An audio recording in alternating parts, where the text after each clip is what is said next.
Il est temps de recevoir la grande prêtresse des experts, Hortense Yvetin. Bonjour Hortense. Bonjour Anna, bonjour tout le monde. Alors Hortense, si je vous dis que votre fils Igor, qu'on connaît bien désormais parce qu'elle parle souvent de ses enfants, vous fera grand-mère en 2013, c'est une bonne ou une mauvaise nouvelle? Non. Alors là, même pas en rêve. Moi je veux pas être grand-mère, je veux pas être vieille. Moi je l'ai prévenu Igor. Je lui ai dit, le jour où ta fiancée est enceinte, c'est le jour où tu oublies mon numéro de téléphone. Tu lui donneras celui de la DAS à la place. Non, moi, je trouve que les grands-parents sont une espèce en voie de disparition. C'est de la plaisanterie, Marie-Claire.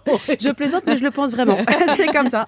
Vous auriez vu la tête de ma mère, d'ailleurs, quand je lui ai annoncé que j'étais enceinte de mon fils. Elle a dit, tout s'est écroulé autour d'elle. Alors bref.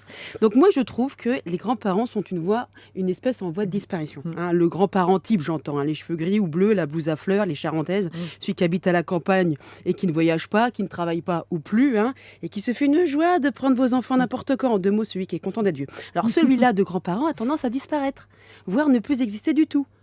Pour laisser la place à un grand-parent qui ne ressemble plus trop à un vieux et qui a autre chose à faire que du babysitting toute la journée. Parce que de nos jours, les mamies sont encore actives. C'est vrai. Voilà. Beaucoup travaillent encore. Et d'ailleurs, elles préfèrent que l'on évite de dire qu'elles sont grand-mères au boulot. Parce que vous avez vite fait de passer dans la case vieille, proche de la case pré-retraite ou retraite. En deux mots, près de la porte de sortie.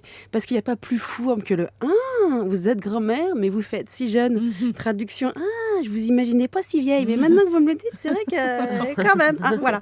Bah oui, parce que dans la tête des gens, une grand-mère, c'est vieux. Oui.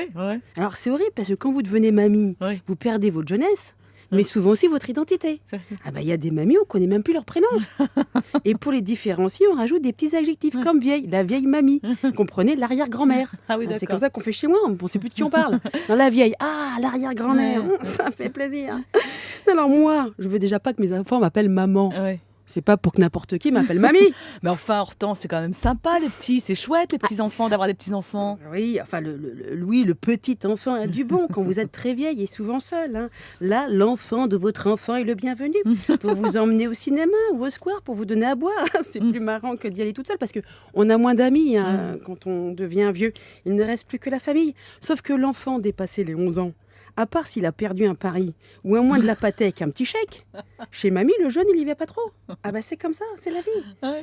Donc, moi, j'ai une solution. Il reste l'option animal de compagnie, le chien. Le chien est le meilleur ami de la personne âgée. Et lui, au moins, il ne vous appelle pas mamie. Exactement. Bon, comme ça, c'est fait, c'est dit. C'est Hortense Yvetin. Voilà. On adhère pas.